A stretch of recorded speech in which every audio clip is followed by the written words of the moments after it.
of England on Saturday. Quick one on this one, Nigeria, England. Obviously, it's going to be a step up in opposition from what they saw against DR Congo. Yeah, no doubt. I expect the likes of Modion Igalo and Captain John Obi Mikel to feature prominently in this encounter. Don't forget that it's also a game of pride. Yes, a tune-up game towards the World Cup, but Nigeria will feel they have a point to prove against the people that colonized us. The last time out was after the World Cup in 1994, and we gave a very, very good showing until David Platt scored the only goal, beating Peter Rufai in the process. That was a friendly, right? That was a friendly. Yeah, this one is also a friendly. Yeah, we met afterwards, and 2002 thereabouts. Paul Scholes and and the World Cup. Yeah, I'm talking about friendlies now. Yeah. Talking about friendly games. That was at the World Cup when Yamal saved them. Paul Scholes. Yeah, I remember that one. Shot. But this time around, the players will get another opportunity because by then they would have dropped 5 players and another 2 to be dropped. So everybody will still try to give their best. Let me ask you this quickly. Do you think it's a disadvantage that the coach, compared to like countries like Argentina, Iceland, and who have already named their 23-man squad, do you think it's a disadvantage that Coach General still got 30 players in camp and is still struggling to narrow it down to 23? Is That's that because any kind of some disadvantage? departments left much to be desired, in the sense that if your strikers are not converting their chances, that was early in the year. Junior Lokosa, for instance, was not even in the picture. But because the young man scored 18 in 20, he missed 1 game out of the 21 played. Everybody felt, oh, if he's the best scoring Nigerian, whether locally or internationally, why not at least give him a chance to prove his mettle? If that wasn't the case, then Ghana would just say, okay, these are the players that prosecuted the World Cup qualifying series, 23 of them. Let's go. These are the guys I'm keeping faith in. But in a way, because there were doubts in some departments, like we've talked about the fullback positions, which led to Brian Indowu making the team in November. Right. And now he's doing quite well to even be the starting left fullback for Nigeria. So that led to why they said at some point they wanted to make it 35-man provisional list, then 30, and right about now 5 will be dropped today before traveling to England, and afterwards 2 will be dropped before we determine who the final 23 short man will be. Okay.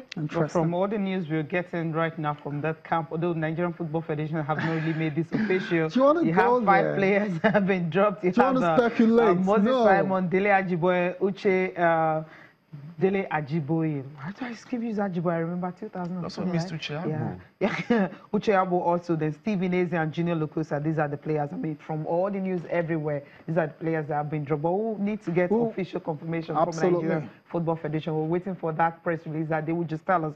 But the news is these 5 players are listed are the ones that have been dropped. And also this news that Olaino is also part of the ones that have been dropped. It's just everywhere. Oh, come on, that makes how many? No, there's been speculation. No, that's what we shouldn't do. We shouldn't do. In the realm of speculation. Exactly. Until it's confirmed by NFL. If you remove Olaino and all that, it hasn't been dropped. But then Moses Simon, Dele Ajiboye, Uche Agbo, Stephen Eze, Junior Lokosa. That's 5. I think I'll go with this list. Then you had Olaino, that's 6. Yeah, that's saying no. I wouldn't go with the ones bringing in Olaino. I'll go with this one that doesn't have Olaino. That 5, right? Yeah, okay, we'll see how it pans out. No rush. I don't know what we're getting to. Come on, it's just 25 that are being dropped. So we'll see. This guy is still in the running, as far as we're concerned. He's still in the running to go to the World Cup. The top scorer in the Nigerian Professional Football League, Junior Lokosa, he's been reacting and speaking after making his debut against the DR Congo. Yeah, it was it's a wonderful match for me, and I'm very happy. I'm very happy about the match. That's why we play 1-1, and it's a preparation, and it's very good for us. It's the biggest experience for me, my first outing for the Super Eagles, and it's the biggest experience for me, At least I can say I've learned 1 or 2 things, for the few minutes I played in the pitch, it was okay for me. Junior Lokosa, top scorer in the Nigerian Professional Football League, hoping to somewhat crash the party to the World Cup in Russia. That's in the hands of Coach cannot roll. Let's move on from Nigeria. Let's talk about Brazil. Brazil are getting ready for the World Cup as well too. For a lot of people, they are favorites for this competition alongside Germany. And they're near London getting ready for the competition. And it's good to see Neymar actively part of the sessions. You can see William there as well too. There's Neymar, there's Coutinho, there is Jesus. Did you see that? He tried to kick a ball and there was something. Well, I missed that. Yeah, you missed that. I missed that. But okay, look at him. Pulling off it.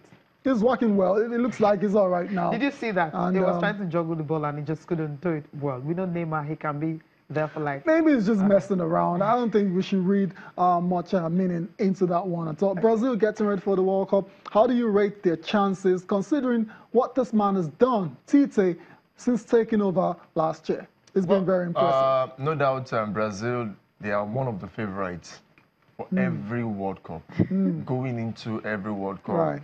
If you want to pick the top 3, the top 5 contenders for the title, and looking at the likes of Gabriel Jesus, Neymar Jr., who is back now after injury, Coutinho, Paulinho, Marcelo, Fernandinho, you can keep mentioning these guys. They did well for their respective club side. And for the Seleção, you definitely want to rank them as one of the top teams going into the World Cup. And usually they don't get out of the World Cup until the quarterfinals. They will definitely get that far to that stage. And if they go further than that, then good for them. One thing is for sure, they still owe Brazilians, they still owe them one. After that mauling against Germany, I was in Brazil 2014 World Cup. I will see how Brazil fares in Russia in a few weeks from now. We need to go on our final break, and when we come back, we're looking at what the papers are saying.